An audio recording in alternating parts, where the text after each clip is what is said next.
방금 읽은 이 말씀은 2024년 2월 8일 목요일 매일 성경 큐티 말씀이었습니다. 이 세상을 살아가고 있는 모든 사람들은 예외 없이 한 번은 육신의 죽음을 맞이하게 됩니다. 그리고 성도는 육신의 죽음뿐만이 아니라 예수님의 재림을 기다리며 이 세상의 마지막 날을 사모하면서 그렇게 살아가고 있습니다. 이 소망이 굳건하면 여러분들이 살아가는 삶 속에서 힘들고 어려운 일을 만나게 될지라도 더 잘 인내하고 견디고 그 모든 어려움들을 승리로 이끌어가며 살아갈 수 있게 될 겁니다. 그래서 성경 곳곳에서는 마지막 날에 대한 소망의 말씀들, 그리고 그날을 준비하라라는 권면의 말씀들을 우리 가운데 계속 허락해 주고 있습니다. 몇 개의 말씀들을 살펴보면 다니엘 12장 1절에서 13절을 쭉 읽어보면요, 심판의 날에 우리는 모두 하나님의 계명을 따르기 위해 행한 일들에 대해서 한 사람 한 사람 다 평가받게 될 것이라 말씀합니다. 그분의 말씀에 순종한 사람에게는 영생이 주어질 것이고, 그리고 불순종한 사람들에게는 영원한 저주가 있을 것임에 대해서 다니엘서 12장이 말씀해 주고 있습니다. 마태복음 24장 전체의 말씀들을 쭉 읽어보면 그 말씀 가운데서는 거짓 예언자들을 조심하라고 경고하고 있습니다. 마지막 날이 언제 이를지 모른다.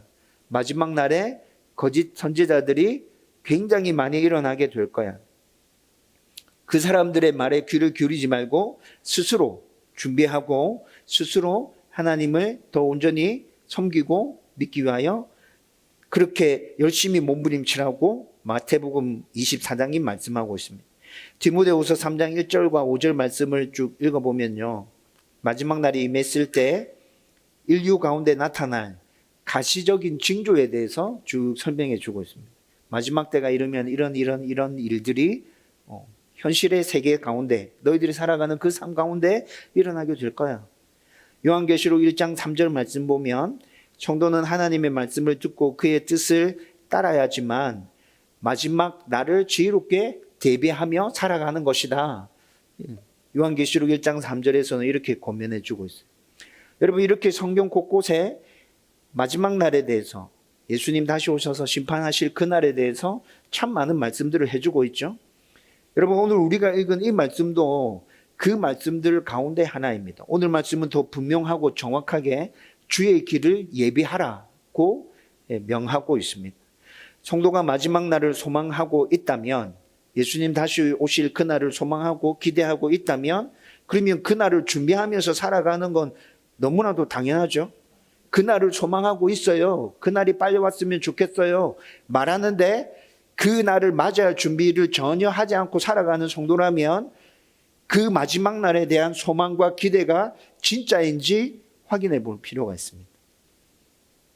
마지막 날을 정말 소망하고 기대하고 있다면 여러분, 그 마지막 날을 준비하며 살아가는 그 성도가 정말 지혜로운 성도일 것입니다. 여러분, 오늘 읽은 이 말씀을 통해서 예수님 다시 오실 길을 어떻게 준비해야 하는지, 다시 오실 그 예수님을 우리가 어떤 준비를 통해서 맞이하면 되는지, 오늘 그것에 대해서 여러분들과 함께 말씀을 나누려고 합니다. 마가복음은 로마 제국의 심장부인 로마에서 핍박을 당하는 성도들을 위해서 기록한 복음서입니다.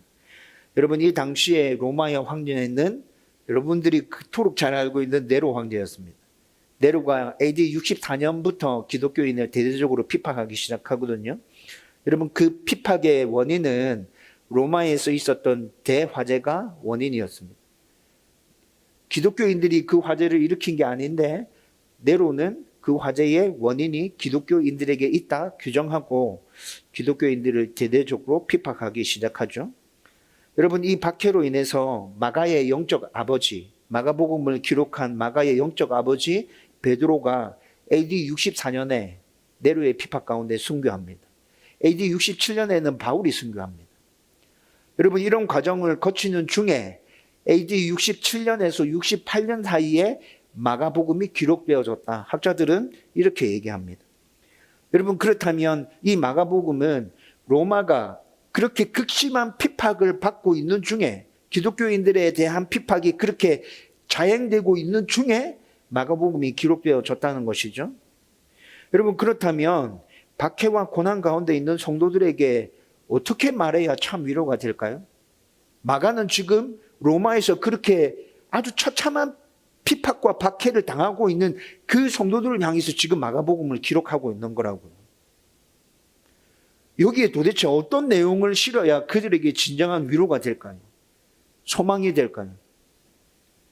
바로 복음입니다. 마가복음에서 마가는 복음을 아주 선명하게 드러내고 있습니다. 아니, 목사님, 사복음서가 다 복음을 선명하게 드러내고 있는 거 아닌가요? 네, 그렇습니다. 사복음서가 다 복음을 선명하게 드러내고 있는데 그 사복음서 중에 제일 먼저 쓰여진 복음서가 마가복음이라고요. 사복음서 중에 제일 먼저 쓰여진 복음서 마가복음. 그 마가복음은 로마에서 핍박당하고 있는 로마 성도들을 위해서 쓴 것인데 복음을 선명하게 드러내기 위해서 쓰여진 복음서. 여러분, 마가복음이 사복음서 중에 제일 짧아요. 그렇죠? 왜 짧을까요? 사건의 전개가 굉장히 빠르게 흘러갑니다. 왜 사건의 전개를 마가가 빠르게 전개시키고 있을까요? 예수님이 복음이라는 사실을 로마에서 핍박당하고 있는 성도들이 이 글을 읽으면서 빨리 알아야 돼. 그래서 사건의 전개를 빨리빨리 전개시키고 있는 거예요. 예수님이 하나님의 아들이야. 예수님이 이 세상 만물을 다스리고 통치해. 예수님이 악한 사단의 세력들까지 다 다스리고 통치하는 분이야. 사건의 전개를 이렇게 빨리 진행시키면서 예수님이 복음이라는 사실을 로마에 있는 성도들에게 분명하게 보여주고 있는 것이죠. 그리고 이뿐만이 아니라 마가복음의 시작 또한 독특합니다.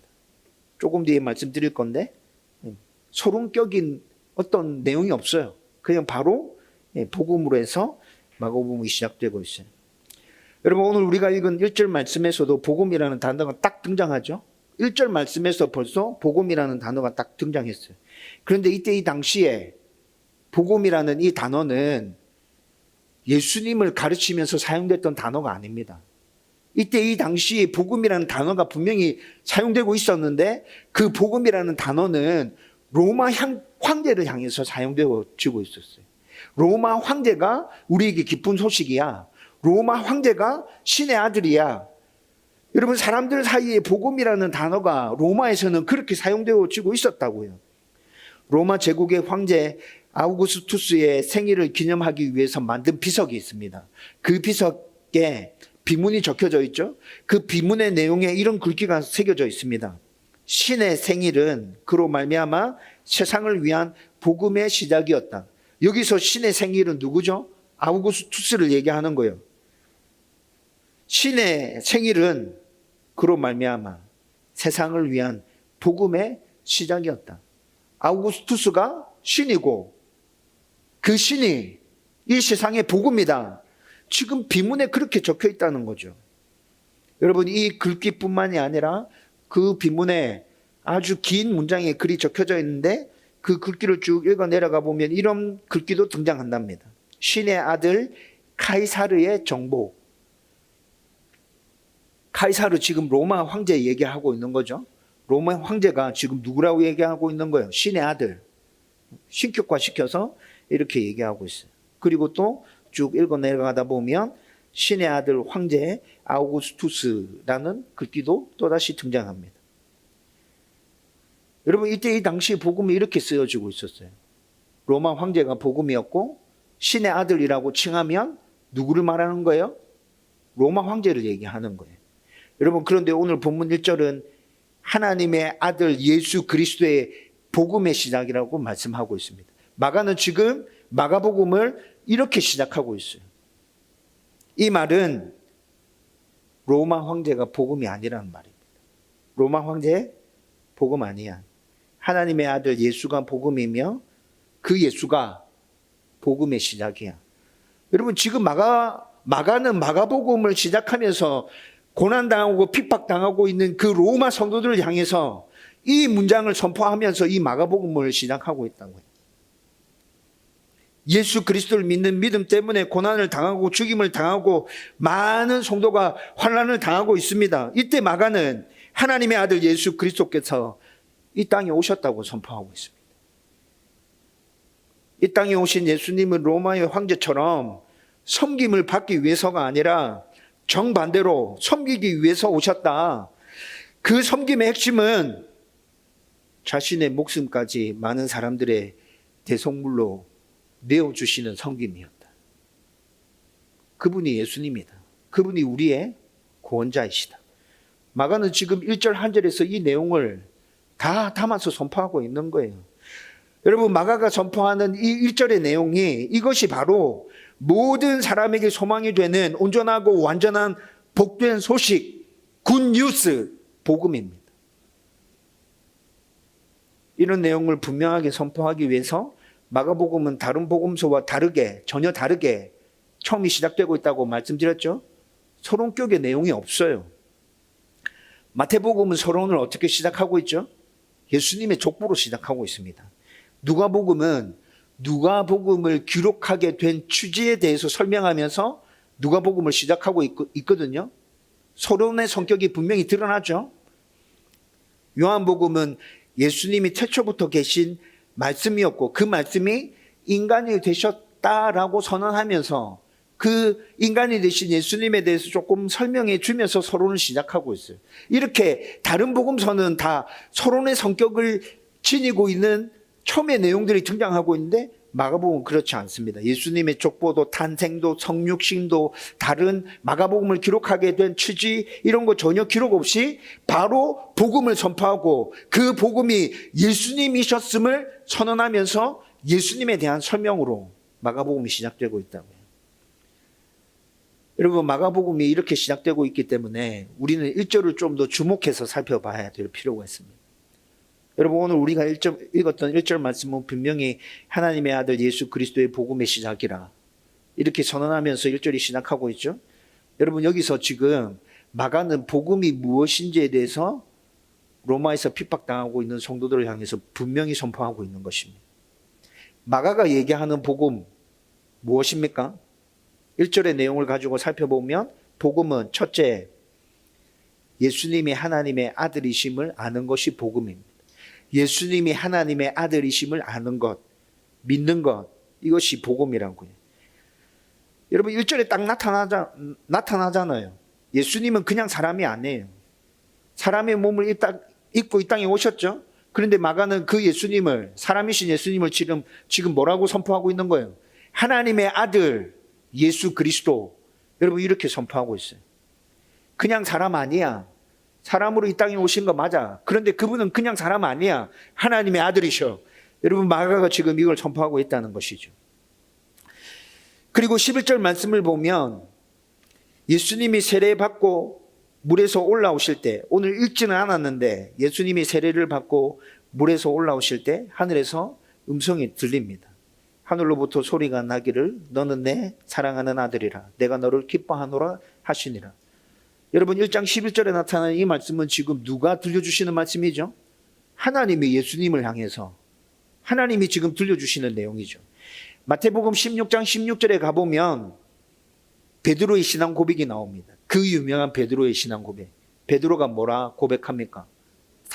사람들이 나를 누구라 하느냐? 너희들은 나를 누구라 하느냐? 주는 그리스도시요 살아계신 하나님의 아들이시니이다. 베드로의 신앙 고백이죠. 여러분, 마가복음 15장 58절에 가보면 예수님을 십자가에 못 박았던 백부장의 신앙 고백이 등장하고 있습니다. 그 백부장이 예수님이 숨지시는 모습을 보면서 뭐라고 고백합니까? 15장 58절. 이 사람은 진실로 하나님의 아들이었도다. 예수님이 하나님의 아들임을 고백하는 것은 로마 백부장의 신앙 고백입니다. 베드로의 신앙 고백입니다. 이때 이 당시 로마에서 핍박당하며 죽어가던 로마 성도들의 신앙 고백이었습니다. 그리고 오늘날 교회로 부름받은 저와 여러분들의 신앙 고백입니다. 그분은 하나님의 아들이십니다. 둘째로 마가가 선포하고 있는 복음은 예수님이 그리스도이심을 아는 것, 그리스도이심을 믿는 것, 이것이 복음이라고 선포하고 있습니다. 여러분, 그리스도는 헬라어입니다. 히브리어는 메시아입니다. 여러분들 이 뜻을 알고 계시죠? 기름 부음을 받은 자라는 뜻을 가지고 있죠. 여러분 구약시대 때 기름 부음 받아서 세워지는 직분은 왕과 제사장과 선지자 이 세 직분이었습니다. 그런데 예수님께서 그리스도라는 의미는 예수님은 바로 하나님 나라를 통치하시는 왕이며 모든 죄를 해결하고 병을 고치시고 마음을 치유하여 우리를 하나님께 인도하는 제사장이시며 하나님의 말씀을 그의 백성에게 온전하게 선포하시는 선지자임을 단 하나의 단어로 고백하는 것이 그리스도, 메시아라는 단어입니다. 여기서 예수님이 복음이다, 예수님이 그리스도다, 예수님이 메시아다 라고 선포하는 이 말은 로마 황제가 기쁜 소식, 로마 황제가 복음이라고 얘기하는 것과는 완전히 차별화된 선포입니다. 여러분 로마 황제는 왕의 직분만 가지고 있잖아요. 그에게는 제사장의 직분이 없어요. 선지자의 직분이 없다고요. 그런데 예수님은 그렇지 않아요. 예수님은 왕이시며 제사장이시며 선지자이십니다. 우리를 온전하게 하나님께로 인도해 주실 수 있는 유일한 분이 바로 예수님이라고, 그분이 그리스도라고 지금 마가가 선포하고 있는 것이라고. 여러분 이것이 복음입니다. 이것이. 셋째, 마가는 예수님이 모든 사람의 구원자이심을 아는 것이 복음이다 라고 선포하고 있습니다. 마태복음 1장 21절 예수님의 이름의 뜻이 나오죠. 천사가 마리아에게 찾아와서 아들 낳으면 이름을 예수라 지어라. 그 이름의 뜻이 뭐라 얘기합니까? 아들을 낳으리니 이름을 예수라 하라. 이는 그가 자기 백성을 그들의 죄에서 구원할 자이심이니라. 하나님의 아들이신 분이, 하나님이신 분이, 왕이며 제사장이며 선지자이신 그분이 우리와 같은 죄인을 구원하시기 위해서 이 땅에 오신 진짜 우리의 구주시다. 여러분 지금 마가는 이것이 복음이라고 선포하고 있는 거예요. 하나님의 아들이신 예수님이 인간의 몸을 입고 이 땅에 오셨습니다. 하나님의 아들이신 그분이 죄인인 사람들이 받아야 될 세례를 요한에게 찾아가셔서 직접 세례를 받으셨습니다. 하나님의 아들이신 예수님이 우리를 구원하기 위해서 사탄에게 시험을 받으셨습니다.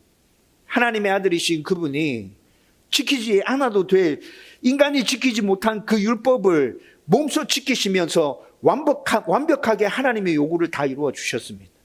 하나님의 아들이신 예수님이 우리의 모든 죄를 짊어지시고 십자가에서 죽으시고 부활하셨습니다. 여러분 이것이 지금 마가가 선포하고 싶은 복음이에요.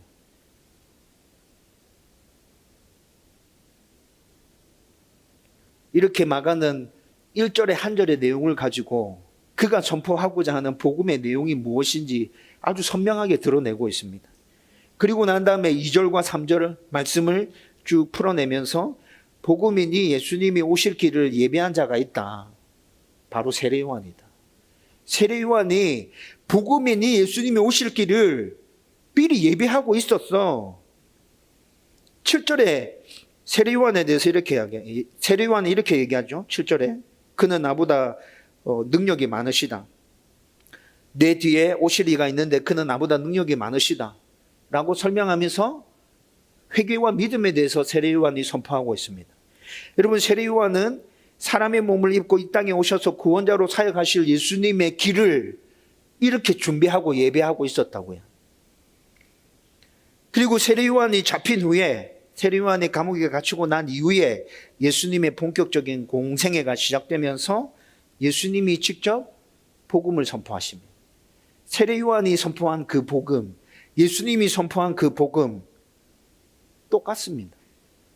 여러분 1장 15절에 넘어가 보면 예수님이 선포한 복음이 나타나요. 이르시되 때가 찼고 하나님의 나라가 가까이 왔으니 회개하고 복음을 믿어라 하시더라.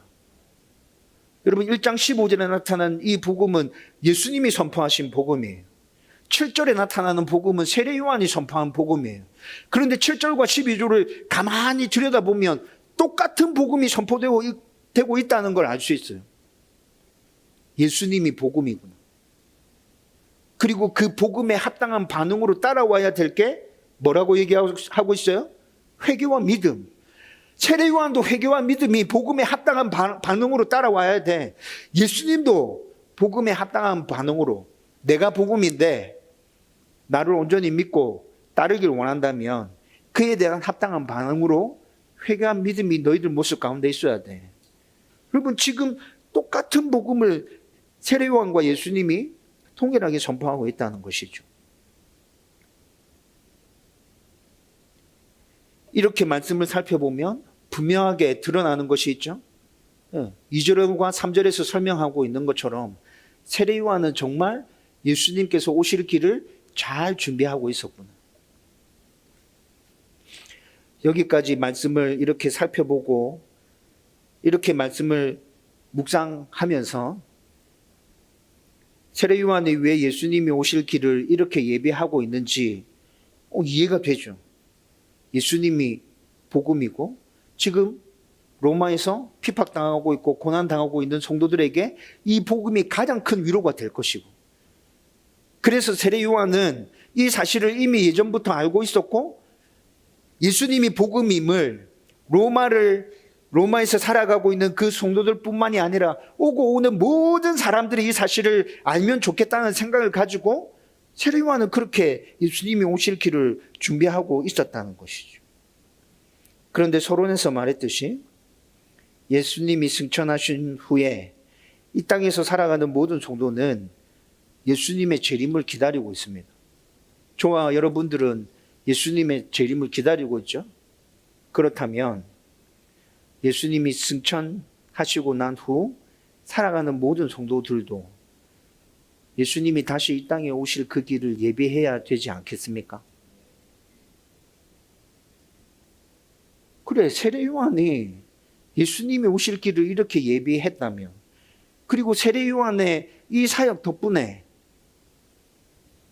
예수님의 복음이 이렇게 선명하게 드러나고 로마에서 핍박받고 있는 그 성도들이 큰 위로와 평안을 얻을 수 있었다면 우리도 예수님의 재림을 기대하고 소망하고 있는데 그 예수님 오실 길 우리도 준비해야 되는데, 그래야 합당한 성도인데 라는 묵상을 하게 되었다는 것이죠. 오늘 말씀은 세례요한의 사역을 2절과 3절에서 간단하게 드러내 보여주면서 동시에 세례요한의 이 사역은 그의 사역으로만 끝나는 것이 아니라 예수님의 재림을 준비하는 이 땅에서 사는 모든 성도들이 감당해야 될 사역이야 라는 것을 보여주고 있구나 라는 생각이 들었습니다. 여러분, 이런 묵상이 있고 난 다음에 그러면 어떻게 하는 것이 다시 오실 예수님의 길을 잘 준비하고 예배하는 것일까에 대한 생각을 또 하게 되었죠. 여러분, 이에 대해서 간단하게 여러분들과 함께 말씀을 나누고 오늘 설교를 마무리하려고 합니다. 어떻게 하는 것이 다시 오실 예수님의 길을 준비하는 것일까? 이 시대를 살아가는 저와 여러분들. 첫 번째는 삼위의 하나님과 복음을 제대로 이해하고 굳게 붙드는 것. 삼위 하나님을 제대로 이해하고 복음을 제대로 이해하고 그걸 굳게 붙드는 것. 예수님이 다시 오실 길을 예비하는 것이구나. 여러분, 로마의 황제가 복음이 아닙니다. 이때 이 당시에 복음이 로마 황제라고 로마에서 살고 있는 사람들에게 전부 다 선포되고 있었죠. 그런데 마가가 뭐라 얘기합니까? 로마의 황제가 복음이 아니야. 복음이 누구라고 얘기하죠? 하나님의 아들 예수 그리스도가 복음이야. 여러분, 이 시대를 살아가고 있는 우리들은 뭐가 복음이라고 생각합니까? 여러분들이 마주하고 있는 수많은 사람들, 뭐가 복음이라 생각하고 살아가고 있죠? 돈이 복음이라고 생각하며 살아갑니다. 권력이 복음이라고 생각하며 살아갑니다. 여러분, 돈과 권력은 복음이 아닙니다. 우리가 정말 바라고 소망하는 것을 얻는 것이 복음이라 생각하고 살아가는 사람들이 정말 많습니다. 젊은이들은 좋은 학교, 스펙, 좋은 직장, 여러분, 이것이 복음이라 생각하면서 살아가고 있습니다. 그런데 그런 것이 복음이 아닙니다. 그런 것이 기쁜 소식이 아니라고요. 진짜 우리에게 기쁜 소식이 무엇입니까? 예수 그리스도, 하나님의 아들 예수 그리스도. 여러분, 복음이 무엇인지 제대로 이해해야 합니다.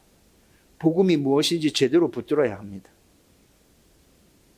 그리고 그렇게 복음을 제대로 이해하고 붙들었다면 저와 여러분들의 삶 가운데서 복음이 요구하고 있는 합당한 반응이 나타나야 합니다. 그 반응이 무엇입니까?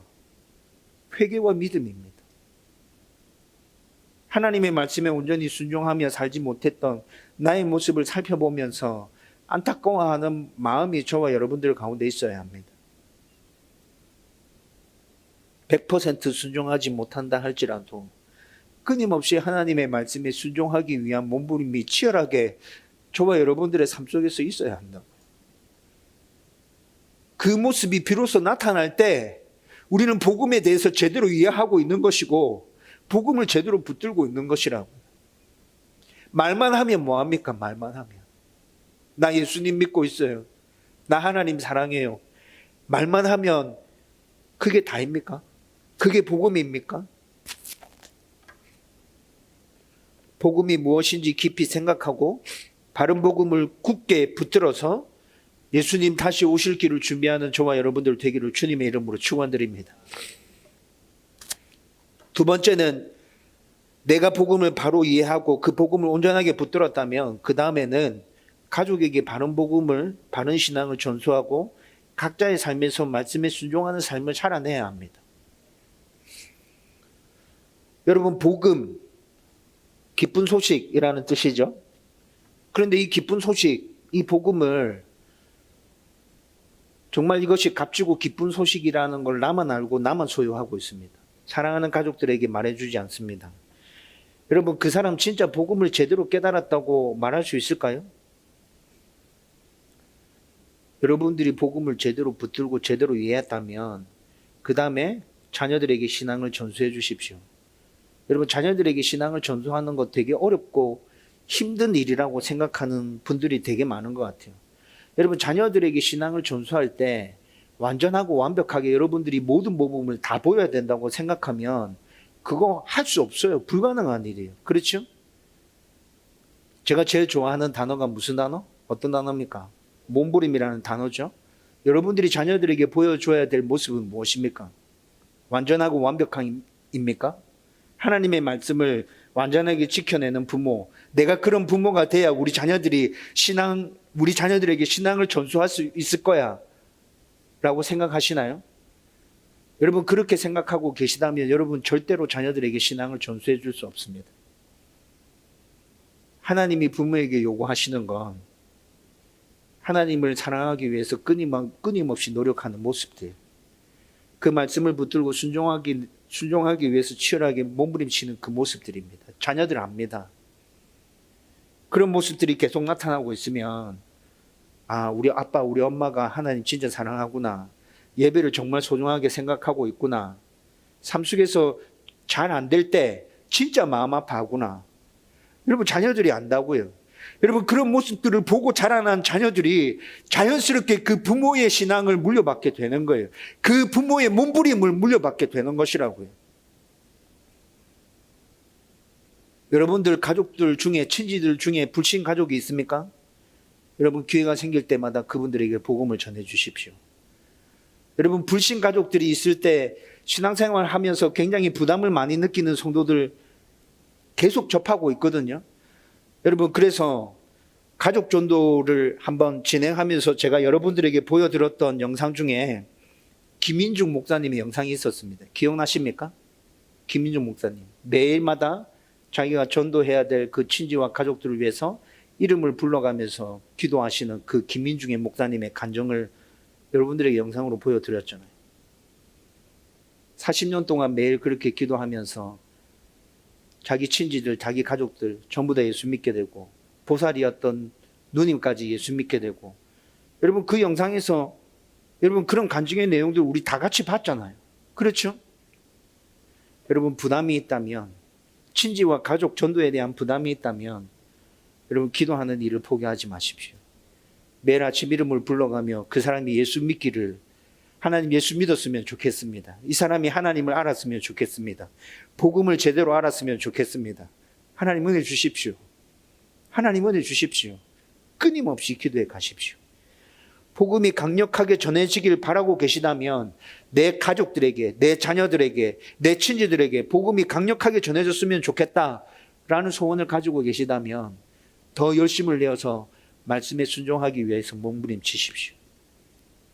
여러분들의 그 몸부림과 여러분들의 말이 일치될 때 폭발적인 역사가 일어나게 될 것입니다. 복음은 살아 있습니다. 생명력이 있습니다. 세 번째로, 기회가 생길 때마다 바른 복음을 다른 사람들에게 말해 주십시오. 가족뿐만이 아니라 삶 속에서 기회가 생길 때마다 여러분들은 복음을 전해야 됩니다. 여러분, 제가 전도를 다른 말로 어떻게 설명해 드렸죠?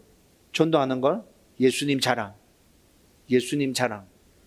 여러분들의 삶 속에서 예수님 자랑하십시오. 전도라는 용어를 쓰면 굉장히 거부감을 느끼고 성도들이 힘들어하는 것 같아요. 근데 여러분, 오늘 말씀을 들으면서 가슴이 뜨거워지지 않습니까? 예수님이 하나님의 아들이시고 그리스도시고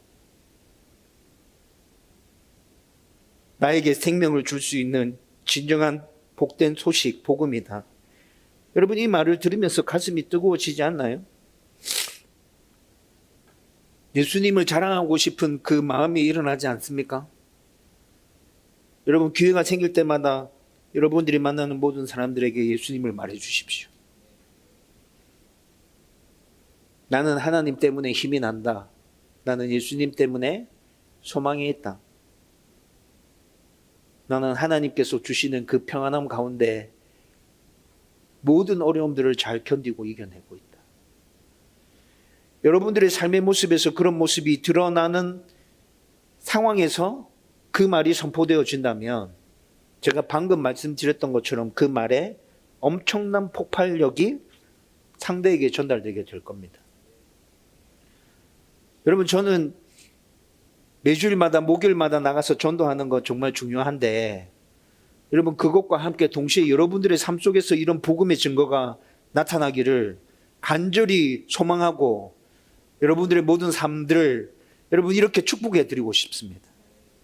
여러분들의 삶 속에서 이런 복음의 증거가 풍성하게 나타날 수 있도록. 여러분, 이 세 가지가 나타나면 예수님 다시 오실 길 우리 정말 잘 준비하고 있는 거 아닐까? 제대로 된 복음이 무엇인지 이해하고 그 복음을 온전하게 붙들고 살아가고 나의 가족들에게 그 복음을 먼저 전수해 주기 위해서 최선을 다해서 노력해가고 말과 삶의 일치를 이루기 위하여 그렇게 몸부림치고 삶에서 만나는 모든 사람들한테 예수님 자랑하고. 여러분, 저와 여러분들이 이렇게 살아가고 있다면